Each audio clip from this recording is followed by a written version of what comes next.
If the title of this video wasn't enough, I'll take this opportunity to throw in the obligatory spoiler warning. Given the nature of the archives and what they entail, it would be almost impossible for me to talk about them without going over the game's story.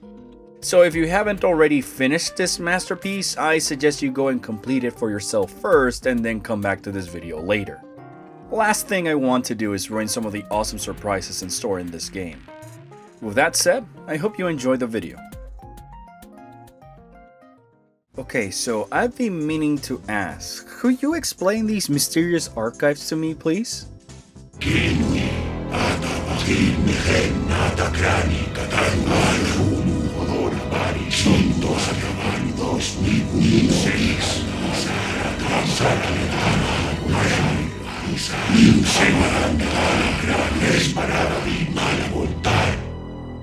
Okay, I think I got it.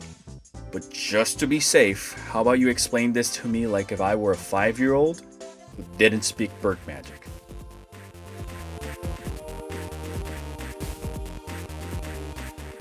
Well, here we are. After what still seems like a dream of sorts, we finally got a chance to play the highly anticipated and rumored Metroid Dread. And I don't think I have to say that it's hands down probably one of the best in the series, or even the genre I might say. A part of me still thinks that one of these days I'll wake up in a cold sweat to find that Dread wasn't actually a thing. It's just still hard for me to process that this game came out of nowhere and gave us a satisfying closure to the classic 2D storyline that actually continues on that mysterious image from the Chozo memories. And just like Samus Returns, Dread still gave us some hints to the past of Planet ZDR with the new Chozo archives, which are unlocked after you collect 100% of the items on each one of the areas. And while these might seem like just random images at first glance, I think that there could perhaps be a story of sorts that connects them into a single narrative.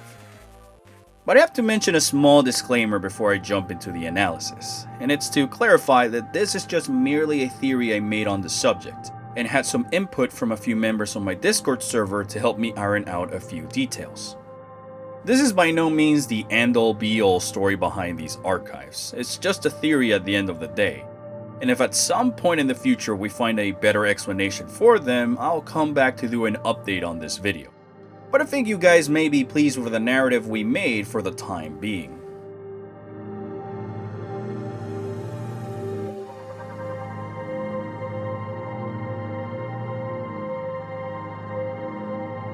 First of all, I want to establish that a difference from the Chozo memories in Samus Returns, these archives may not be in chronological order because of a specific event that we see in Archive 6, which is what we kinda use as a guide to establish a timeline of the events. So this is the order we came up with for the narrative of the archives. We start with Archive 5, where we see what seems to be a ritual or test by the mocking Chozo, where they are tasked with slaying or taming a Corpus with less equipment. The idea of this being a test of sorts comes from the fact that the main Chozo is not fully armored, and is surrounded by other soldiers probably there to either witness the test or make sure that nothing goes wrong. On Archive 2, we see the mocking trying to contain or perhaps even control a crate to maybe use as a bioweapon, who probably isn't related to the boss from Super Metroid, considering that these events take place before or during the Chozo memories, and according to Quiet Robe's recollection, the one we know should still be in Sevis, but either way, it's of no major importance to our story. As we can see, the operation isn't going quite as planned, and perhaps came even at the cost of a couple of troops which may have not pleased Ravenbeak. Leading us to Archive 4, where we see what is probably an execution of those responsible for this failure, or maybe even some members who disagreed with his plan. And thus we can see this as an act of Ravenbeak purging the weak. After all, in his eyes, power is everything. Which brings us to Archive 8, where we observe the mocking getting ready to travel away from their homeworld to answer a call for help from another group of Chozo. And thus we see the Armada starting to assemble and head out aboard ships to travel across the stars, with perhaps Ravenbeak witnessing the event from the shadows. And here is where the Chozo memories come into place, as the Mocking arrive on SR-3D8 to help the Toha seal away both X-Parasites and the uncontrollable Metroids so they can't pose a threat to them. And so when the dust settles, the Toha leaders are glad to greet Ravenbeak and his army who came to the rescue. That is, of course, until the Mocking leader learned that the Toha intended to eradicate both creatures by destroying the planet since they went out of control. And from this conflict, Ravenbeak executes the scientists who opposed his ideals, sparing only Quiet Robe in the process, for he wanted to use the Metroids as bioweapons after learning about their abilities. From here, the Chozo returned to ZDR to make preparations to properly be able to capture the Metroids. But when they returned, Ravenbeak ran into an unforeseen problem, which is shared in Archive 6.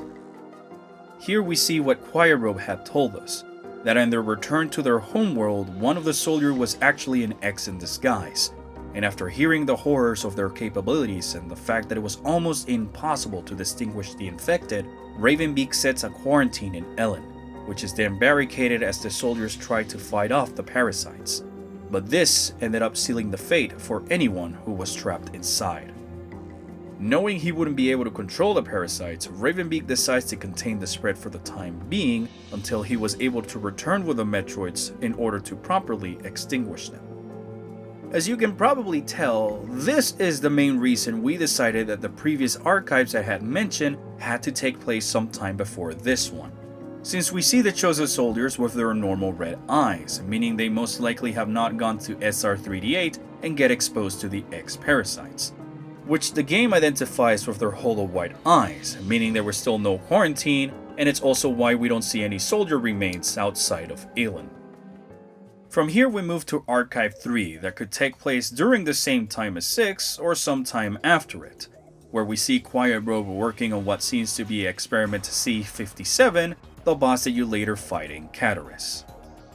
Now, the purpose of this research is still unclear, but we like to believe this was probably Quiet Robe trying to find a possible solution to control the evolved Metroids for when the Chozo return to their planet.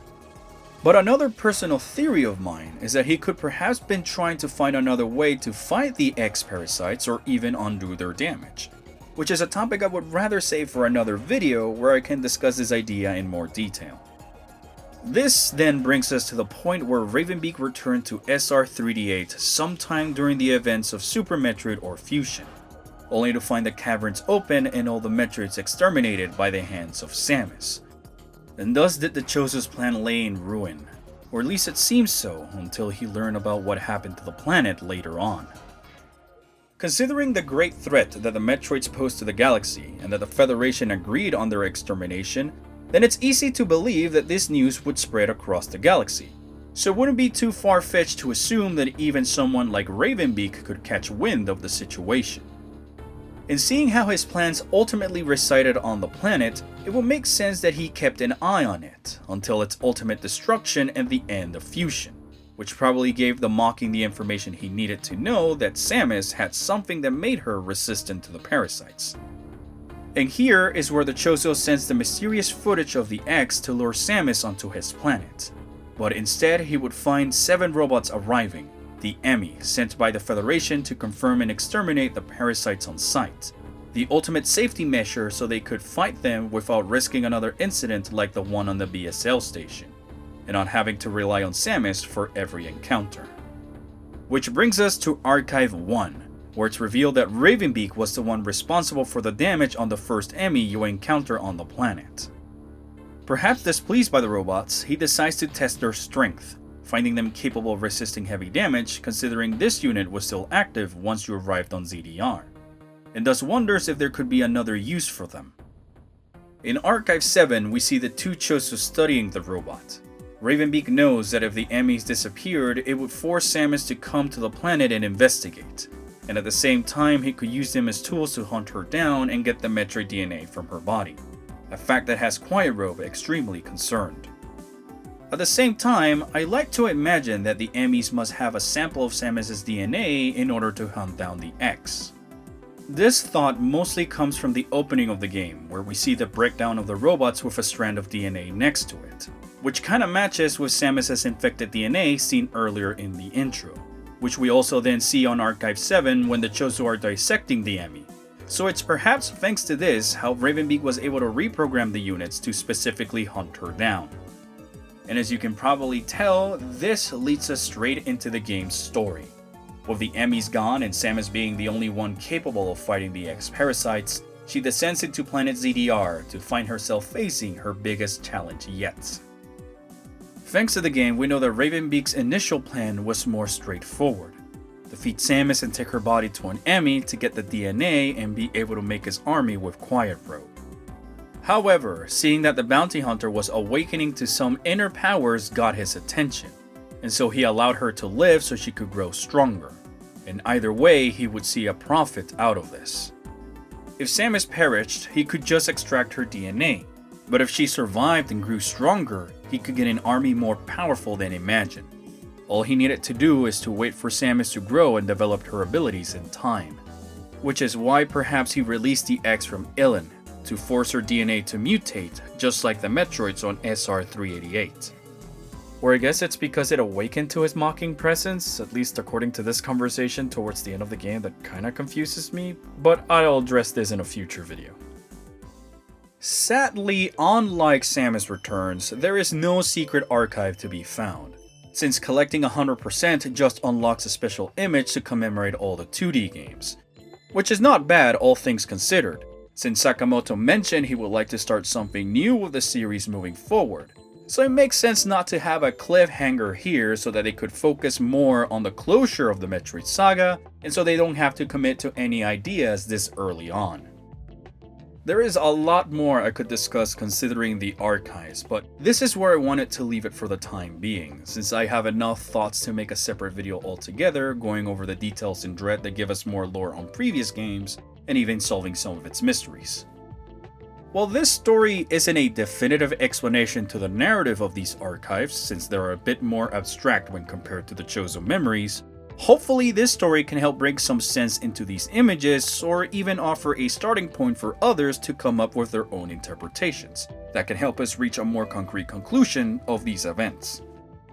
Either way, I am more than happy with what the archive showed us, giving us some glimpses into the backstory of ZDR and showing us some more conflicts within the Chozo that really got my imagination going, and truly makes me appreciate more the details in the scenery that in a way also continues some of the visual storytelling.